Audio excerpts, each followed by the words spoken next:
हाय, आदाब, सलाम, नमस्कार, सत श्री अकाल। मैं रोशन कुशवाहा और आप देख रहे हैं times of Sitamarhi. Times of Sitamarhi में आपका स्वागत है। मैं बात कर रहा हूं बिहार की राजनीति की और खासकर सीमांचल की। सीमांचल में जिस तरह एमएम यानी ऑल इंडिया मजलिस इत्तेहादुल मुस्लिमीन इतनी तेजी से उभरी है 2020 की अपेक्षा 2025 में, जी हाँ, जो एज और उम्र की कोई सीमा ही नहीं है। जी हाँ, एक पूर्णिया के रहने वाले आसिफ अख्तर साहब जब एमएम ज्वाइन करते हैं और उसको ज्वाइनिंग अख्तरुल ईमान जो अमौर से विधायक है प्लस बिहार प्रदेश के अध्यक्ष है एमएम के, जब उन्होंने ज्वाइनिंग करा तो वाकई में लोग कहने लगे कि क्या बात है। आसिफ अख्तर साहब से पूछा गया कि ओवैसी साहब की पार्टी ही क्यों, और भी पार्टी थी। उन्होंने साफ कहा कि ओवैसी साहब की पार्टी यानी ऑल इंडिया मजलिस इत्तेहादुल मुस्लिमीन सबसे अलग है। जो ऑल इंडिया मजलिस इत्तेहादुल मुस्लिमीन के सदर है असदुद्दीन ओवैसी साहब, वो जो बातें बोलते हैं सभी के लिए बातें बोलते हैं, सबकी हक हुकूक की बात करते हैं। जी हाँ, और उनकी जो स्पीच है वो काबिले तारीफ है। और यहाँ से जो अमौर से विधायक है अख्तरुल ईमान साहब, वो भी काबिले तारीफ है क्योंकि यंग है। और जो भी गरीबों पे, दलित पे, महादलित, पिछड़ों, मुसलमानों पे जो भी कुछ प्रॉब्लम आती है तो सबसे पहले अख्तरुल ईमान साहब सदन में आवाज उठाते हैं, समस्या के हल करने की हमेशा कोशिश करते हैं। इसीलिए मजलिस ही ऐसी पार्टी है जो सभी को लेकर चलने वाली है। जिनको लगता है सिर्फ एक कौम की बात करती है, ये सबका भ्रम अब दूर हो चुका है। इसीलिए ऑल इंडिया मजलिस इत्तेहादुल मुस्लिमीन जितनी तेजी से बिहार में उभरी है, जिस तरह से दलित, महादलित, पिछड़ों प्लस मुस्लिम युवाओं प्लस मुस्लिम बुजुर्ग प्लस, जी हाँ, सभी जाति सभी धर्म के लोगों का रुझान ऑल इंडिया मजलिस इत्तेहादुल मुस्लिमीन की तरफ है।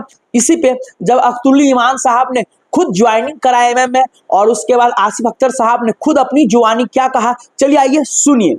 एंड वो हैं क्या कहते हैं, हाँ, असिस्टेंट ट्रांसलेटर रहे हैं और विद्वान आदमी हैं।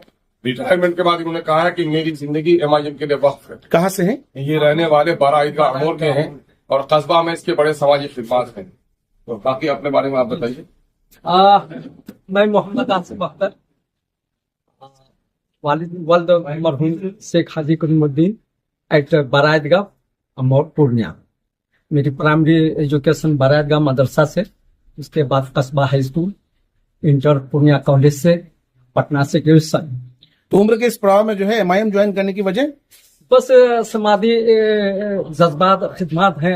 हालात ऐसे मुल्क के हो गए हैं, हम जैसे नौजवान और हमारे एमएलए साहब नौजवान नहीं आए वक्त पर काम, तो फिर कैसे देश चले। ओवैसी की पार्टी क्यों? जी, इसलिए कि वो सबसे अहम मुद्दों पर, हर मुद्दों पर उठाते हैं आवाज। सबसे बेहतरीन वक्ता और समाज के लिए कारकुन, मुल्क का रहनुमा और खिदमत जितना वो दे रहे हैं कोई नहीं दे रहा। इसलिए इस पार्टी को मैंने मुनासिब समझा।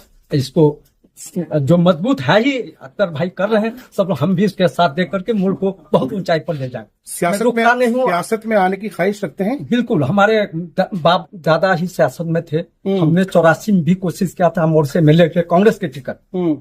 हम जॉब में भी थे, रिजाइन भी तैयार था मेरा, फिर हालात साथ नहीं दिया। हमने नॉमिनेशन भी दिया, वापस ले लिए कांग्रेस के फेवर में, हम काम नहीं किया। तो हम तो फ्रीडम फाइटर का औलाद ही हूँ, खून दे सकता हूँ, सर झुका नहीं सकता।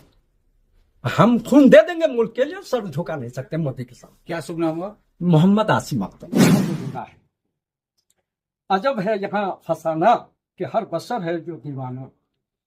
यहाँ कहीं रोशनी है कहीं तो अंधेरा, हालात हैं अब ऐसे सभी तो जिद पे आ रहा है।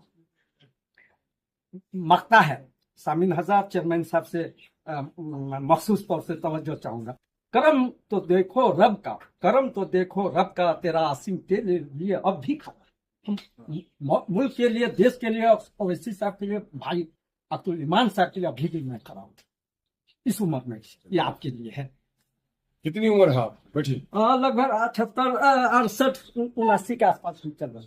देखा आपने, साफ साफ इनका कहना है कि ऑल इंडिया मजलिस इत्तेहादुल मुस्लिमीन ही सीमांचल की भलाई कर सकता है। और उसके बाद जो असदुद्दीन ओवैसी साहब है, उनका जो विचारधारा है वाकई में काबिल तारीफ है। विशेष जिस उम्र में, जी हाँ, आप देख रहे हैं, विशेष जिस उम्र में आसिफ अख्तर साहब ने एमएम ज्वाइन की है, इसको लेकर आपका क्या कहना है? सो प्लीज आप लोग कमेंट करके जरूर बताएं। तब तक के लिए बाय बाय, टेक केयर, देखते रहिए टाइम्स ऑफ सीतामढ़ी।